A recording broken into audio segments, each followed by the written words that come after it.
अस्सलामुअलैकुम वरहमतुल्लाहि वबरकातुहू। मोहतरम दोस्तों, साथियों, मैं आज आप लोगों के लिए रेलवे के ताल्लुक से रेलवे के बारे में एक अहम चीज़ लेकर हाजिर आया हूँ।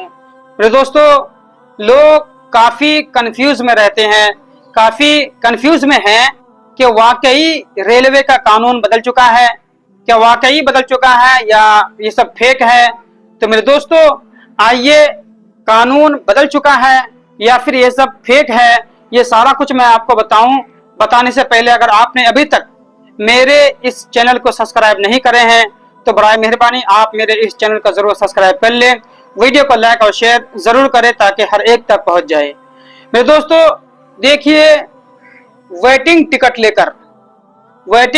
लेकर जो हम और आप जो स्लीपर कोच में घुस जाते थे, बैठ जाते थे, किसी और की सीट में बैठ जाते थे, तो मेरे दोस्तों आप कान खोलकर सुन ले कि वेटिंग टिकट का क्या मामला है।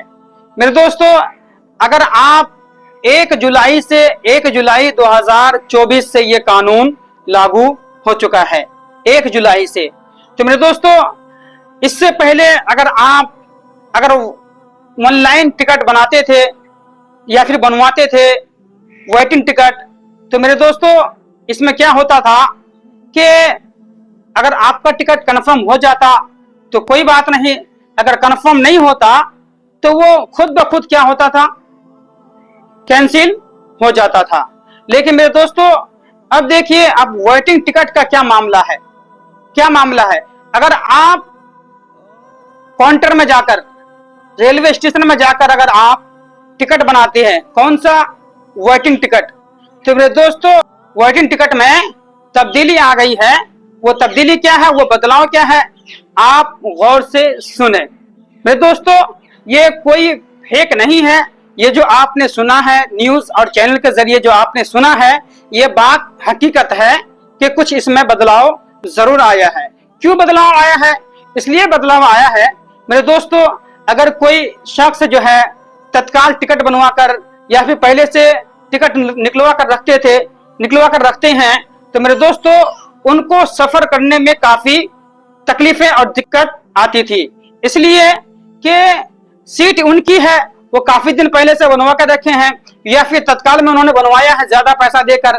तो जो वेटिंग टिकट वाले होते हैं वो क्या करते हैं, वो जाके घुस जाते हैं, किसमें, स्लीपर कोच में जाके घुस जाते हैं और किसी की सीट में भी जाकर बैठ जाते थे और इस तरह से कहते थे कि भाई उठो उठो, बैठने दो, क्योंकि दिन में बैठने का अलाउ है। तो मेरे दोस्तों, इस तरह से कह के कुछ लोग तो ऐसे भी होते थे कि धमकियां भी देते थे, दादागिरी भी करते थे। तो मेरे दोस्तों, तो रेलवे के पास बहुत सारी शिकायतें इस मामले में जाती थी, बहुत सारी शिकायतें जाया करती थी। तो इस वजह से रेलवे ने अब यह कानून बदल दिया है कि अगर आपने वेटिंग टिकट बनवाया है तो अगर आपने काउंटर में जाकर बनवाया है तो आप जो है, अगर आपका टिकट कंफर्म हो जाता है तो सही है, अगर कंफर्म नहीं होता है तो आप जाकर उस टिकट को कैंसिल करवा दे। अगर आप चाहते हैं कि हम इस टिकट को कैंसिल नहीं करवाएंगे तो मेरे दोस्त आप वेटिंग टिकट लेकर जो है स्लीपर कोच में सफर नहीं कर सकते हैं। ये बात सही और हकीकत है, आप वेटिंग टिकट लेकर स्लीपर कोच में आप सफर नहीं कर सकते हैं।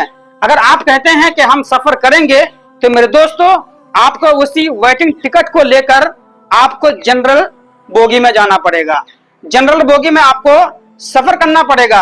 अगर आप जबरदस्ती अगर आप जाकर स्लीपर कोच में जाकर खुद जाते हैं तो जो ही टीटी आएंगे तो मेरे दोस्तों टीटी आपसे फाइन तो लेगा ही लेगा, उसके बाद फिर टीटी क्या करेंगे, आपको फाइन लेने के बाद भी आपको उस डब्बे से, उस स्लीपर कोच से उतार देंगे और आपको जो है जनरल बोगी में भेज देंगे। तो मेरे दोस्तों, आपको बात समझ में आ गई है। जो लोग ये कहते थे कि ये न्यूज फेक है, कुछ है, ये ऐसा है वैसा है, तो मेरे तो ऐसा कुछ भी नहीं है, ये बात सही है। 1 जुलाई 2024 से यह कानून लागू हो चुका है।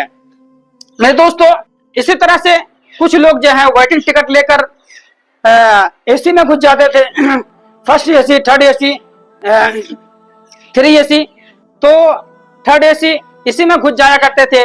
तो मेरे दोस्तों अब वो किसी में नहीं घुस पाएंगे। अगर वो जाना ही चाहते हैं तो वेटिंग टिकट लेकर वो जनरल बोगी में चले जाएं और जनरल बोगी में वो वहां बैठकर सफर कर सकते हैं। तो मेरे दोस्तों अब कुछ और भी कानून बदला है कि कुछ लोग ऐसे भी होते थे कि ट्रेन में जो है कुछ सामान वगैरह बेचा करते हैं। तो मेरे दोस्तों जो बेचा करते हैं, जिसके पास लाइसेंस है तो उसकी कोई बात नहीं, और जिसके पास लाइसेंस के बगैर वो कुछ बेचा करते थे ट्रेन में, अब उन पर भी कानून लागू हो चुका है कि बिना लाइसेंस वाला ट्रेन में कुछ नहीं बेच सकता है। तो मेरे दोस्तों इसी तरह से ना वो एसी में घुस सकते हैं ना स्लीपर में घुस सकते हैं, बस वो जनरल बोगी में सफर कर सकते हैं। आप कान खोलकर इस बात को सुन ले।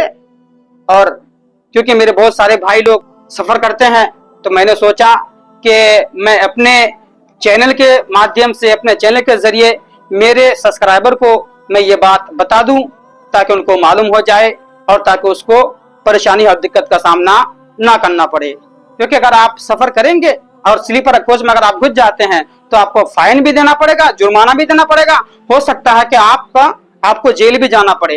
तो मेरे दोस्तों आप होशियार हो जाए।